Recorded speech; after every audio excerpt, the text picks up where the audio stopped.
Hey, salut mes petites croque-monsieur! Aujourd'hui, nouvelle vidéo sur Massive Darkness 2. On va se retrouver pour parler de la classe du moine. Comment qu'il marche? Est-ce qu'il est bien? Est-ce qu'il est sympa? Quelles sont ses mécaniques? Voilà, on avait fait une vidéo gameplay avec, je me rappelle plus qui, le père Corvus de mémoire. On s'était fait, c'était pas bien passé, je crois. C'était l'escorte du conjurateur, il me semble, et c'était pas bien passé. Je l'ai pas retouché depuis, donc c'est pour vous dire à quel point ça fait un petit moment que je n'ai pas touché. En tout cas au moine, j'ai fait d'autres parties de Massive Darkness 2, bien évidemment, mais pas retouché au moine, et du coup, voilà, il va falloir que je me remette tout ça en tête. Donc dans cette vidéo, on va voir les différentes, ces mécaniques, comment ils fonctionnent, ces différents arbres de compétences, les éléments spécifiques qui lui sont dédiés, que ce soit en termes de jetons, en termes de cartes, sa carte Fléau de l'ombre, un petit peu voir ce qu'il récupère lorsqu'il va récupérer de l'équipement, quelles compétences il va pouvoir débloquer grâce à son set d'armure, d'équipement.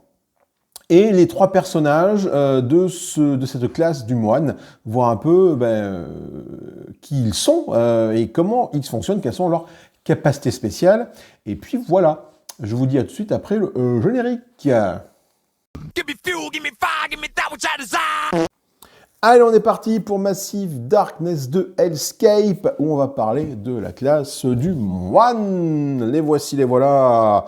Alors, les moines, nous avons trois personnages qui sont ici, ici et ici. Nous avons plein de matériel. Nous avons les différents arbres de compétences que l'on va voir après. Nous avons des miroirs tokens qui sont là, qui viennent avec. Et nous avons des cartes de chakra, chakra de départ et chakra du coup un peu plus avancé. Et sa carte fléau de l'ombre. Alors le moine, les moines, qu'est-ce qu'on dit sur les moines? Les moines déjà, ils puisent dans leur propre force vitale appelée chi pour faire appel aux esprits chakras et ainsi bénéficier de capacités surhumaines et de compétences martiales incroyables.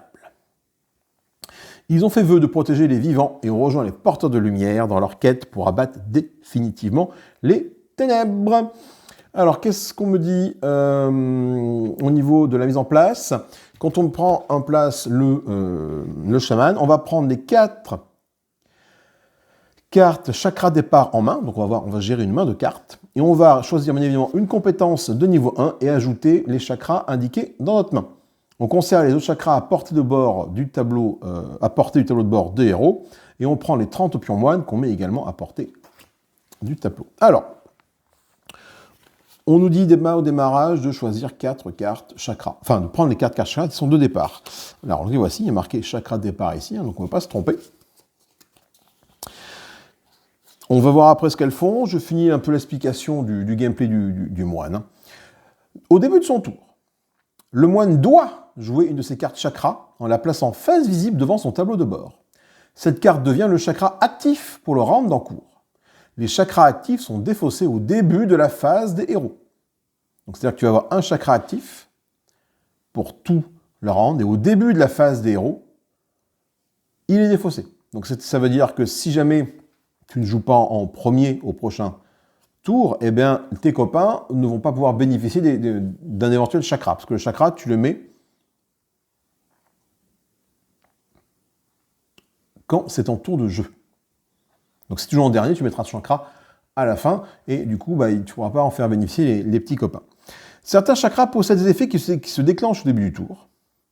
Grâce à certaines compétences, le moine peut avoir plusieurs chakras actifs. Donc ça, c'est quand même important de le garder. Il y a 3 types de chakras. Les chakras de combat, les chakras d'agilité, les chakras d'inspiration. Combat, inspiration, agilité. Attention, on nous dit que méditation n'appartient à aucun type de chakra. Voilà. La vitesse appartient au chakra d'agilité, la mana au chakra d'inspiration, l'agression au chakra de combat. La méditation n'appartient à aucun chakra. Certaines compétences ou capacités font gagner des pions. Ces pions-ci. Lorsque le jeu l'indique, prenez autant de pions correspondant dans la réserve et placez-les en haut du tableau de bord du héros. Que permettent ces pions? Eh bien, ils permettent de gagner plus en attaque. Avec ça. Ils permettent de gagner plus en défense. Avec ça. Ou ils permettent également de relancer un dé. avec ça. Donc on va avoir des pions comme ça, que l'on pourra mettre peut-être à disposition des autres joueurs, en tout cas à notre disposition à nous, pour gagner de l'attaque, de la défense et de la relance. Et en fonction de différentes compétences, peut-être que nous allons pouvoir aider nos petits copains avec ces petits pions. On va regarder un petit peu les chakras de départ. Donc chakras de méditation. Donc déjà on commence, on dit, avec ces 4 cartes en main. Et au début de notre tour, on va devoir en jouer une. Quand cette carte est jouée, on se soigne de 1 pour chaque chakra actif ou défaussé. Au lieu de défausser ce chakra, reprenez-le en main ainsi que tous les autres chakras défaussés. Donc c'est à cette carte-là qu'on va récupérer tous les chakras qu'on aura mis dans la défausse. J'ai envie de me soigner, je joue cette carte chakra à mon tour. Qu'est-ce qui se fait? Je me soigne de 1 pour chaque chakra actif ou défaussé. Donc si jamais c'est la première carte que je joue et que j'ai aucun chakra dans ma défausse de chakra, eh bien je me soigne que de 1. Si j'ai ces 3 cartes-là, par exemple dans ma défausse de chakra, et que je joue ma méditation, je vais me soigner de 1, 2, 3, 4. Parce que j'ai 4 chakras dans ma défausse. Bien évidemment, on va voir les autres chakras que l'on peut gagner au fur et à mesure de la partie. Donc c'est grâce à cette méditation que l'on va pouvoir récupérer nos chakras défaussés. Le chakra de vitesse, de type agilité. Votre première action de déplacement du round gagne plus 1 point de mouvement pour chaque chakra actif ou défaussé. Là, c'est la même mécanique. Plus tu as de chakras dans ta défausse, plus la carte est efficace. Si tu n'as rien dans ta défausse, tu gagnes juste un petit bonus de plus 1. Si tu as, alors celle-là ne peut pas aller dans la défausse, la méditation, mais si tu as ces deux-là dans ta défausse et que tu poses celle-là ici, tu vas donc gagner 1, 2, 3. L'inspiration, quand vous jouez ce chakra, on place 1 de mana pour chaque chakra actif ou défaussé sur cette carte. Tant que ce chakra reste actif, les héros peuvent dépenser le chakra la mana de cette carte comme s'il s'agissait du leur. Donc ça veut dire que cette carte-là va nous permettre de faire une espèce de pool de mana. Quand je la joue, je vais mettre ici 1 de mana pour chaque chakra actif ou défaussé. Donc admettons que j'ai, encore une fois, mes 2 chakras ici défaussés. Donc je vais avoir 1, 2, 3 points de mana qui sont ici. Et c'est un pool de mana que les autres joueurs peuvent utiliser à n'importe quand. À n'importe quel moment. D'où l'intérêt de jouer le moine en premier, en fait, finalement, en tout cas le plus tôt possible dans le tour des joueurs, pour que les autres joueurs puissent bénéficier de ce pool de mana. C'est quand même très important. Alors, il y a beaucoup de personnages qui ont cette mécanique-là. Le paladin, par exemple, avec ses cercles consacrés, pareil, il faut le faire jouer quasiment au début, pour que le cercle consacré puisse être le plus bénéfique possible. Et bien là, le moine, c'est pareil. Le moine, si tu le joues à la fin, tu perds l'intérêt tu perds une grosse puissance de ces chakras, parce que ça bénéficie à tout le monde, en tout cas de celui-là. Donc là, un pool de mana pour tout le monde, qui est basé sur le nombre de chakras actifs et le nombre de chakras dans ta défausse. Et enfin, le combat, l'agression qui est un chakra type combat. Quand vous jouez ce chakra, gagnez 1 pion de combat pour chaque chakra actif ou dépensé. Donc c'est que je joue ça, j'ai ces deux-là ici, dans ma défausse, encore une fois, par exemple, je vais gagner 1, 2, 3. Si jamais j'ai que ça, j'en gagne 1, 2. Si jamais j'ai que ça, j'en gagne 1. Donc je gagne un petit pion ici que je vais mettre devant mon plateau de joueurs et je vais donc pouvoir faire une touche de plus dans un combat. Donc ça, ce sont les 4 chakras de base. Avant de passer aux autres chakras, on va du coup regarder. Après, si on pourrait peut-être se faire Allez, on va se faire les autres chakras de type agilité, inspiration, combat et agilité. Voilà. On va se faire les autres chakras de type combat. On va les récupérer par ces différentes compétences, bien évidemment. Alors, le chakra de type combat, prouesse. Quand je la joue, qu'est-ce qui se passe? En attaque, pour 1 de mana, je peux faire une blessure. En défense, pour 1 de mana, je gagne un bouclier. C'est quand même important de faire une blessure et un bouclier. La prouesse. L'invulnérabilité. Au combat, pour 3 de mana, j'ignore toutes les blessures que je dois subir. Alors là, ce sont des chakras qui me sont propres. Je ne peux pas me faire bénéficier les autres de mes petits bonus, mais grâce à ce combat d'invulnérabilité, pour 3 de mana, je peux ignorer toutes les blessures. En agilité, la force plus une action. Donc au lieu d'avoir 3 actions, mon tour de jeu, j'en aurai 4. Ce chakra-là, quand je joue. La concentration. Chaque fois que je dois subir des blessures hors combat, je peux à la place infliger le même nombre de blessures à un ennemi à portée magique, une fois par round. Alors quand on est hors combat, qu'on doit subir des blessures, alors ça peut arriver des pièges, des événements de jeu, voilà, enfin il y a des choses qui peuvent se passer hors combat. Eh bien, à la place, plutôt que prendre ces blessures-là, je peux les infliger à un ennemi, à une portée magique. L'inspiration. Chakra d'inspiration, Donc là, l'inspiration, alors autant l'agilité, le combat, c'est vraiment propre à notre personnage, autant l'inspiration, c'est pour booster les autres, un peu comme le pool de mana ici. On a l'inspiration, l'alliance qui est de type inspiration. Les héros dans notre zone gagnent, comme action, et effectuent 2 attaques. Et on peut cibler 2 ennemis différents. Ça, c'est quand même balèze, hein, parce que dans une action, c'est une attaque, et grâce à cette action-là, tu peux faire 2 attaques. Par contre, c'est une fois par round. C'est-à-dire que c'est-à-dire que tu ne peux pas enchaîner celle-là, celle-là, celle-là pour le même héros. Hein, il peut faire une action, c'est qu'il fait 2 attaques, et après il fait ses actions classiques. Mais ça permet de booster les petits copains.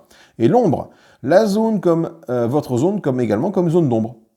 Effectivement, si on s'aperçoit que le terrain est parsemé de zones lumineuses, ça peut être intéressant de prendre ce chakra-là pour faire en sorte que la zone dans laquelle on se trouve soit une zone d'ombre. Donc voilà un petit peu les différents chakras que nous avons à notre disponibilité. Donc il y en a 6, 2 d'inspiration, 2 d'agilité, 2 de combat, qui viennent se rajouter aux 4 présents. Donc à savoir déjà à celui d'inspiration, d'agilité et de combat de base, plus celui de méditation, qui va nous permettre de nous soigner et de récupérer tous les chakras défaussés. Il est temps de passer aux différentes arbres de compétences. On va commencer par celui-là, je ne sais plus lequel c'est. C'est l'arbre de compétences Mentor éclairé. Au niveau 1, qu'est-ce qu'on gagne? On gagne le chakra Inspiration de l'ombre. Donc on prend la carte ici, Inspiration de l'ombre, on la rajoute dans notre pool de main de chakras.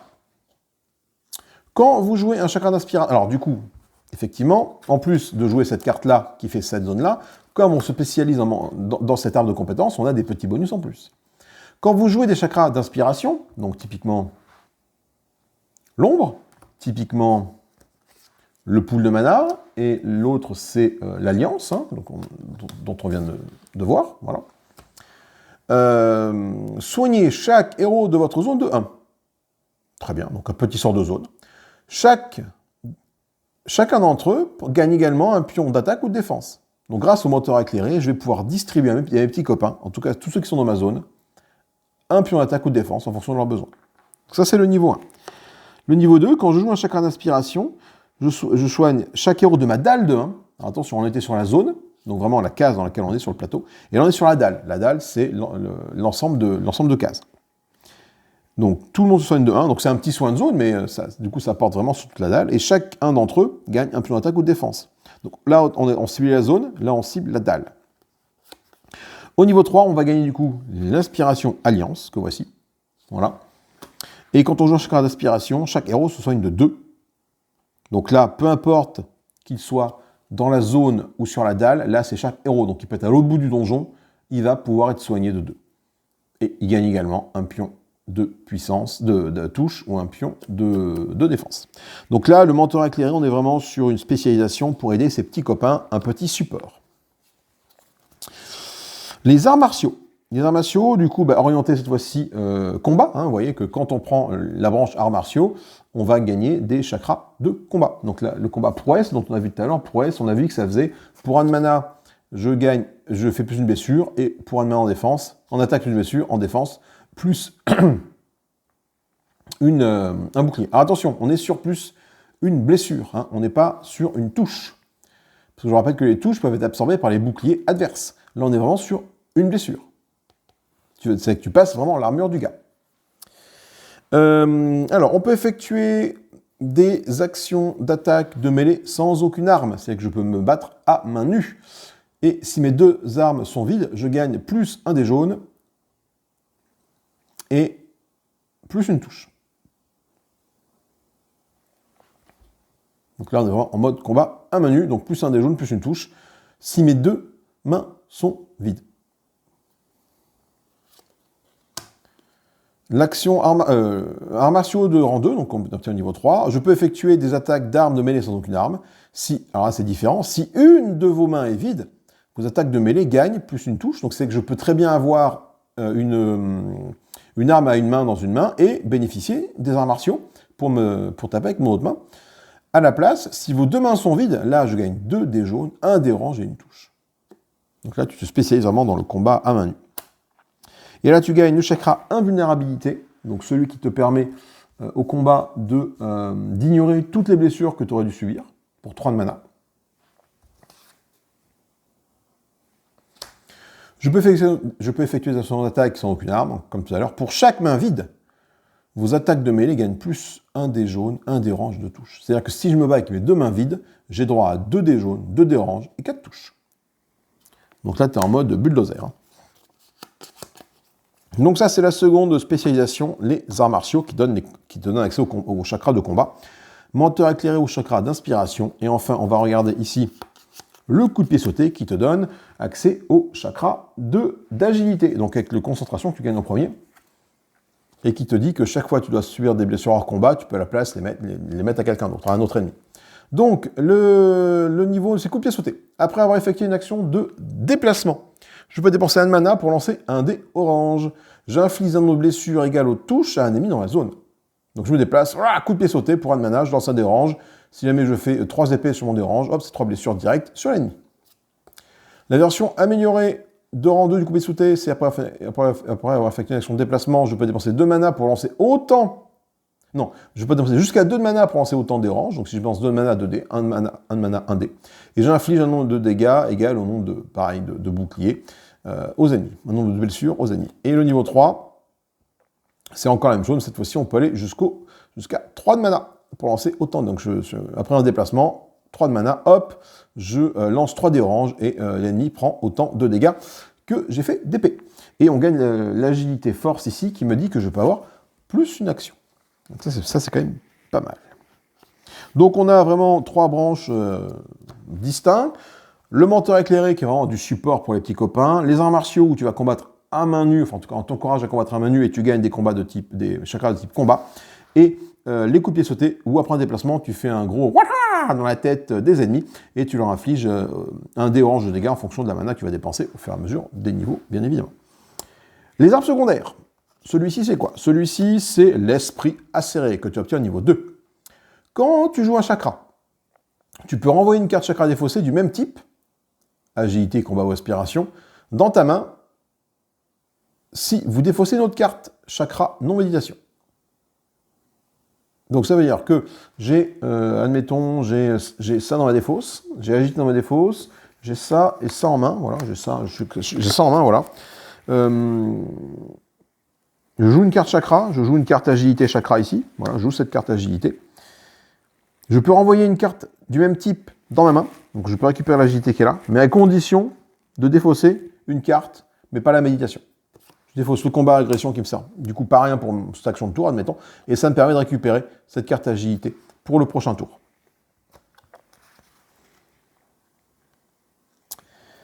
Ok. Esprit acéré 2 en 2.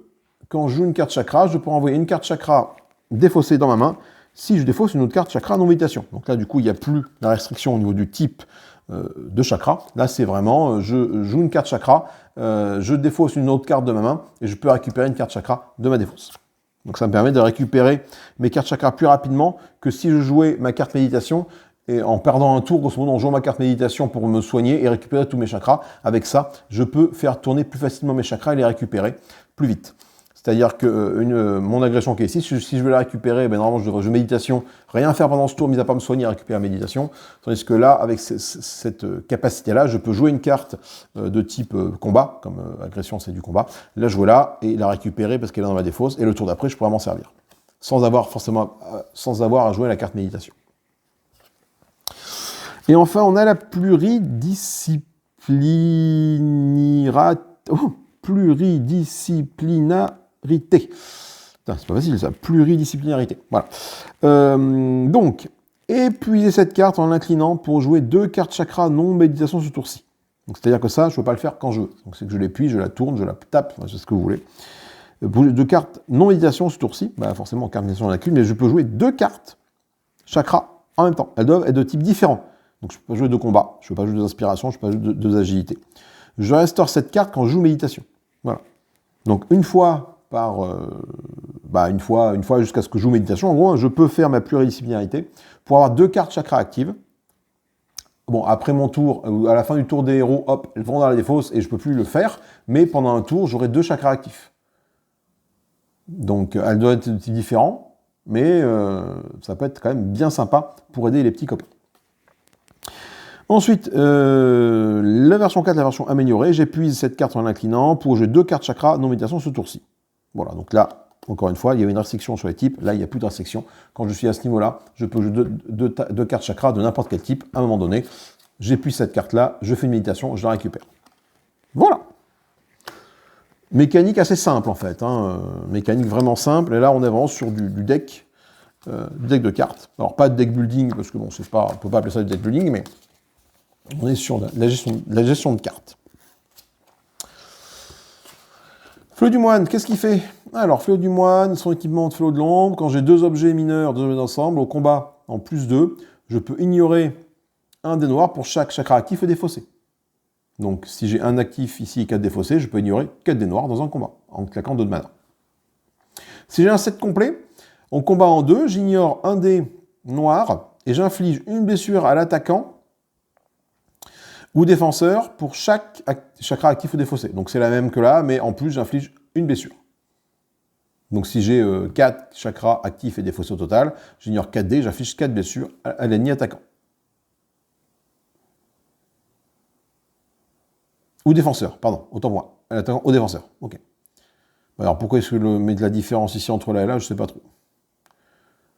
Parce que forcément, quand tu es en combat, ça compte. Ah, parce que une blessure, parce que là, du coup, tu n'affiches pas de blessure. Là, tu affiches une blessure, donc ils avaient besoin de spécifier que c'était pour l'ennemi attaquant ou défenseur. Ok. Allez, on va voir les différents personnages. On va voir le Père Corvus, pour commencer. Père Corvus qui ne ressemble pas vraiment à celui qui est là, mais bon. Mon petit Père Corvus, celui que j'avais pris lors de mon aventure. 3 points d'âme, 4 points de vie, c'est peu, c'est très peu, c'est très très peu. Chaque héros dans votre zone gagne en défense ignorant un dé noir. Ça, c'est quand même vachement bien, parce qu'il va pouvoir, du coup, permettre aux autres de ne pas avoir de dés noirs, enfin, en tout cas, moins de dés noirs dans la tête. Et ça, c'est plutôt cool. Dans les ombres, quand il fait le symbole Shadow sur le dé violet, chaque héros de votre zone gagne un pion attaque et un pion défense. Donc, il va pouvoir aller booster les petits copains de Père Corvus. Là, nous avons Harin, ou Harin, le moine, 4 points de vie, 4 points de mana. En défense, sur 1 de mana, il gagne un dé blanc en défense. Donc ça, c'est plutôt intéressant de pouvoir se défendre plus efficacement. Donc la peinture de celui-là est vraiment crado, je me suis vraiment pas foulé. C'est pas foufou, mais bon. Dans les ombres, quand sur un Shadow, je peux renvoyer un chakra défaussé de ma main. Si je le fais pas, je gagne 2 pions attaque. Donc là, j'ai le choix, soit de récupérer un chakra défaussé sans avoir à jouer ma carte méditation pour récupérer tous mes chakras défaussés, soit je gagne 2 pions, ça ne m'intéresse pas, je peux gagner 2 pions d'attaque. Et enfin, nous avons Ria, qui a 5 points de vie et 3 points de... 5 points de vie, 3 points de mana. Orienté plus combat, cette personne-là, parce qu'au combat, elle peut relancer un dé noir, par défaut. Et dans les ombres, je fais plus une touche pour chaque chakra actif ou défaussé. Donc, intéressant aussi. Donc, tout ce petit monde est vraiment basé sur la quantité de chakras que tu as en actif et en défaussé. Plus tu vas mettre de chakras dans ta zone active et défaussée, plus tu vas être efficace et puissant. C'est donc des chakras au niveau 5, tu ne veux pas en avoir des masses. Si tu es au niveau 5, admettons, tu peux en avoir combien? Les 4 de départ. Admettons que tu prennes au niveau 1, niveau 3 et niveau 5, ou au niveau 1, niveau 2, niveau 3, tu prends tout ça. Par exemple, voilà, tu prends inspiration ombre, combat prouesse, agilation, tu prends le niveau 1 de chaque truc, tu as tout à fait le droit. Tu vas avoir du coup dans ta main 1, 2, 3, 4, 5, 6, 1, 2, 3, 4, 5, 6, 7 pions de chakra. 7, donc là tu es niveau 3, donc tu es niveau 4 et niveau 5. Donc au maximum, tu peux avoir, si tu pars vraiment dans l'optique d'avoir un maximum de cartes chakra, tu peux en avoir 8 dans ta main. Les 4, 1, 2, 3, niveau 3. Admettons que tu partes là, niveau 3, niveau 4, niveau 5, tu es là. Voilà. Donc tu vas avoir 8 cartes chakra. Mais en faisant ça, tu te prives de la pluridisciplinarité et d'esprit acéré. Donc il y a un mix à faire avec ces personnages-là. Donc, ce qui est intéressant, c'est que tu peux t'orienter vraiment sur du support avec le menteur éclairé, vraiment sur du dégât un peu brut une fois que tu as fait ton déplacement, ou du combat à main nue, en fonction de ce que tu veux faire. Après, soit ça va te permettre ici de récupérer des chakras défaussés, sans attendre de jouer la carte méditation pour les jouer plus rapidement, ou alors d'avoir à un moment donné 2 chakras actifs, mais il faut que tu fasses une méditation pour réactiver cette compétence-là et du coup avoir de nouveau 2 chakras actif plus tard. Voilà. Donc une mécanique, ma foi, très sympathique de mini dans deck building, hein, c'est vraiment léger, hein, on n'est pas sur le deck building, il n'y a pas beaucoup de cartes. Mais bon, elle a la particularité, ce personnage-là, ben, c'est le seul qui fait ce petit système de deck de cartes chakra. C'est vraiment plaisant, donc encore une fois, je me suis arrêté au niveau 5, pourquoi? Parce que je n'ai pas l'extension Heavenfall, qui va jusqu'au niveau 10, bien que j'ai les cartes jusqu'au niveau 10, mais moi je vous présente les compétences avec lesquelles j'ai joué, et je vais vous laisser découvrir par vous-même la suite des compétences du personnage après niveau 5, donc 6, 7, 8, 9, 10, hein, voir un peu ce qu'il va faire. Donc des compétences qui vont monter en puissance à ce niveau-là, mais également de nouvelles compétences qui vont arriver, bien évidemment. Le moine personnage pour moi qui est un personnage de support, parce qu'il y a d'autres personnages qui envoient du pâté, le roublard et le rôdeur envoient vraiment du lourd, mais peut-être que Ria, orienté arts martiaux, coup de pied sauté, t'as moyen de faire également du gros dégâts. Père Corvus peut-être plus orienté support, avec le menteur éclairé qui va du coup mettre des chakras d'inspiration et qui va pouvoir distribuer des jetons d'attaque et de défense aux petits copains dans sa zone, ça c'est intéressant. Ça permet de faire en sorte que les petits copains ils aient de la défense et de l'attaque. En plus, si jamais les GD ne sont pas de ton côté, tu as à minima de quoi parer quelques attaques. Voilà, mais écoutez, j'espère que ça vous a plu, cette petite vidéo de présentation de la classe du moine. Moi, j'ai envie du coup de le rejouer en faisant cette vidéo-là, ça m'a donné envie de le rejouer, donc je pense que la prochaine partie de Massive Darkness que je ferai avec des copains, je prendrai une classe de moine et je vous ferai peut-être un petit débrief par rapport à ça. Je vous fais des gros bisous, j'espère que ça vous a plu. Partagez, commentez, likez, pouce en l'air, bien évidemment. Amusez-vous bien. Salut, bye bye.